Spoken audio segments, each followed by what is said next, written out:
आप देख रहे हैं आहट। मैं आपका दोस्त गौरव वापस आया हूँ एक सच्ची कहानी के साथ।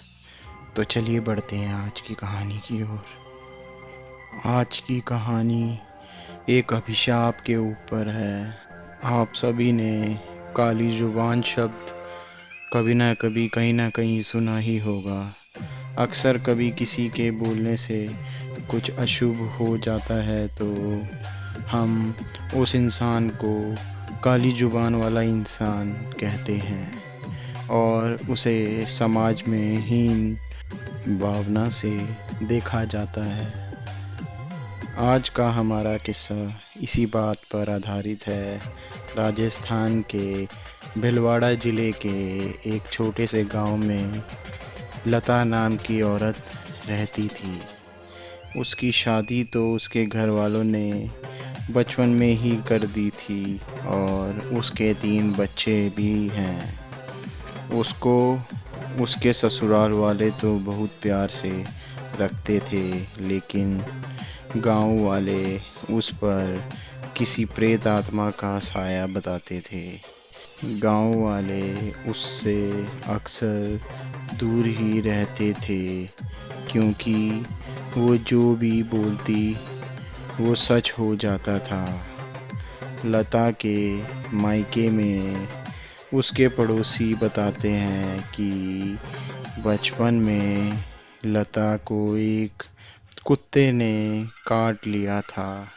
तो लता ने गुस्से में अचानक मुंह से कुत्ते के लिए बददुआ निकली कि इस कुत्ते को मौत क्यों नहीं आ जाती। अगले ही दिन हुआ भी कुछ ऐसा और वो कुत्ता गली के बाहर मरा हुआ पड़ा था। तब से गांव वालों में दहशत फैल गई। दूसरी घटना तो इतनी भयानक थी कि लोग लता को डायन कहने लग गए।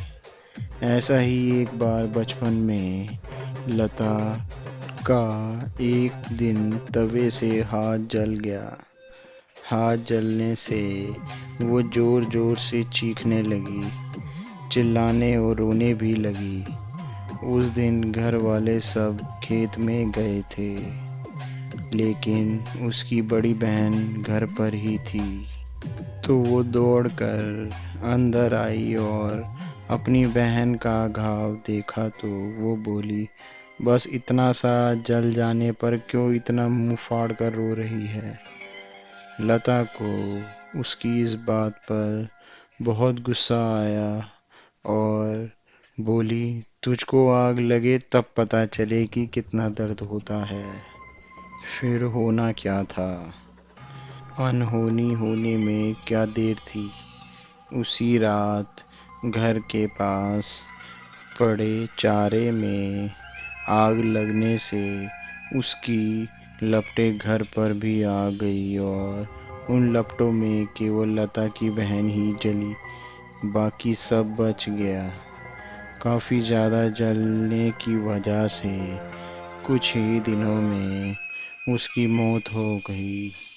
इस घटना के बाद से लोग उसे चुड़ैल कहकर पुकारने लगे।